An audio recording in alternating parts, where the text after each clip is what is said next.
Okay, the great and glorious thing to be famous one day. If I'm very, very, very lucky, NickDutch here yet again.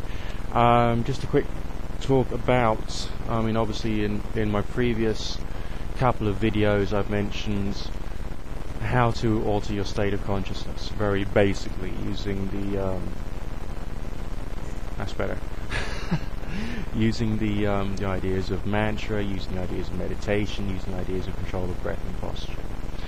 Now we got to think about concepts. Now, when you're choosing a concept to try and get some variety of spiritual unity with, that sense of being at one with, you have to think very carefully about what you're trying to achieve. When you choose a word, when you choose a name, there are other meanings associated with that word and name which will have an impact or will have an effect upon, how shall I put this? Upon the feelings, thoughts and experiences you're going to have. You can do the very same type of meditation or ritual many times over, but if you subtly change the words you're using and the meanings, the meanings that go behind the words you're using, that's going to affect your state of mind, that's going to affect your mood, that's going to affect everything. So if you're doing a meditation with the word Astarte, for instance, as in the goddess Astarte, you'll have a completely different experience than if you're using the word devil, for instance. If you're using the phrase I am one with the universe, you'll have a different experience than I want to kill my boss. Just by example, I'm not suggesting you should do a meditation using the words I want to kill my boss. Okay, just want to clear that up. Just don't, okay?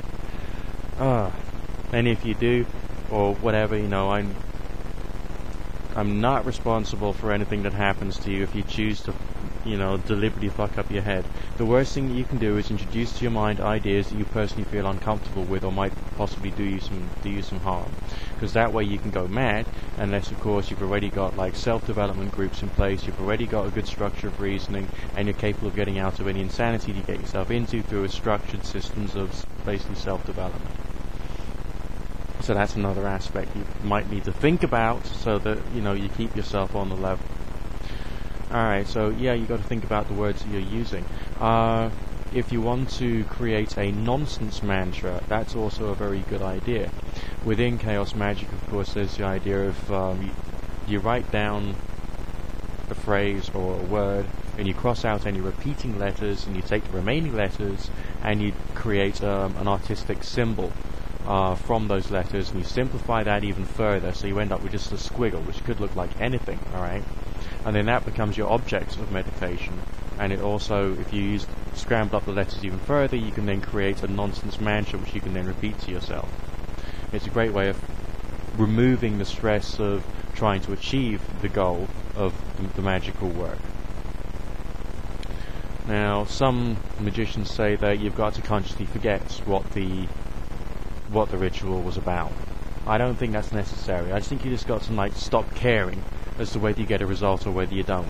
If you care whether you're going to get a result, and there's even the slightest bit of tension or stress or fear inside you, then it's going to be very difficult for you to just let rip and let it all out. And I personally feel that that's why people do, chakra opening exercises, which is when you visualize the 7 energy centers in the body glowing in the various colors. They go in sequence from red down there to brilliant white up here.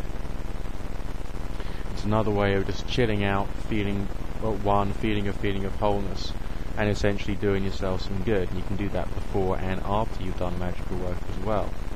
I'm going to do a short video in a couple of days' time about banishing, which is another important stage, which in some cases has to be done formally because it's a good way of training yourself and disciplining yourself, but it doesn't have to be.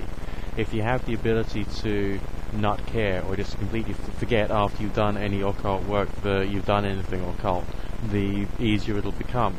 Naturally, if your actual rituals are very benign and very bland, just like chanting and then just stopping it, and your magical tools are just like a ballpoint pen and let's say a scrap of paper which you've used just to write down your mantra, then it's not going to seem all that extreme. if you decided to deck yourself out with like full like candles everywhere and pentagrams all over the walls and God knows what to give yourself that really powerful suspension of disbelief, it would be probably wise to do a structured banishing ritual afterwards, just to bring yourself back down to reality, because otherwise, you know, the mind is going to go flying in all kinds of different directions when you just want to just get on with your day as if you're a normal person and not an occultist. Alright? So what I've covered here is the attitude of coming out of your magical work afterwards, and also choosing the words and the meanings of the words you're going to use with reasonable care.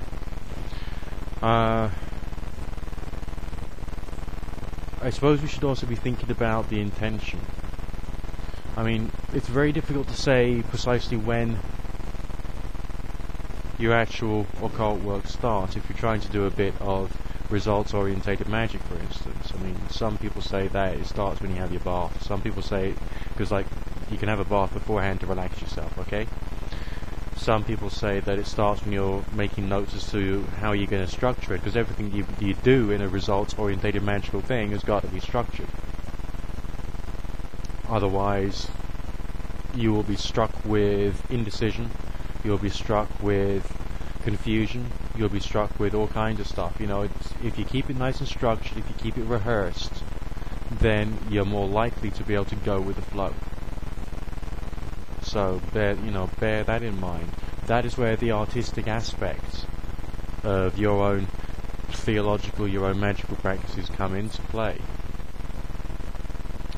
We'll leave that at that for the moment. We'll cover the theological aspect in greater depth on the next video, and we'll probably cover more stuff. I'm tired now. We'll take a break. I'll speak to you again soon.